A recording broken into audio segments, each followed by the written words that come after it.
Sal-lum klient Malti ta' Aġenzija tal-Ivvjaġġar mhux imħares jekk din l-aġenzija tfalli u tħallih lampa stampa. Tant li għadha friska f'moħħ ħafna l-esperjenza tal-Fantasy Tours fl-2013 meta miet ta' Maltin spiċċaw migduma minn falliment ta' din l-aġenzija. Bilan li s-sitwazzjoni tinbidel, il-Ministru għat-Turiżmu Edward Zammit Lewis ħabbar avviż legali li jirregola fond f'każ ta' falliment ta' aġent tal-ivvjaġġar, xi ħaġa li ilha pendenti bosta snin iżda qatt ma saret. George Mikallef, konsulent fil-Ministeru għat-Turiżmu, spjega kif l-avviż legali se obbliga lill-aġent tal-ivvjaġġar biex jipprovdu s-sigurtà b'kontribuzzjonijiet li jridu jsiru għall-fond.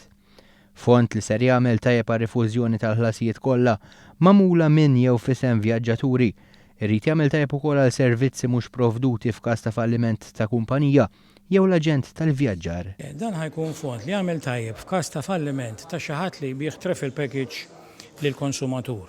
U jmena obbligu joħroġ minn direttiva tal-Unjoni Ewropea u il-liġi li ġiet varata se tagħmel tajjeb kif biex jitwaqqaf dal-fond li l-perbiss tiegħu li joffri sigurtà lill-konsumaturi kif għalli xi ħadd, ovvjament li kollu kien ħallas il-flus bil-qudiem u ma jkunx ħass servizz tiegħu. Dan il-fond se jkopri wkoll spejjeż marbuta ma' ripatrijazzjoni ta' vjaġġaturi meta dawn jinqabdu barra minn pajjiżna u kollox qed isir skont direttivi Ewropej.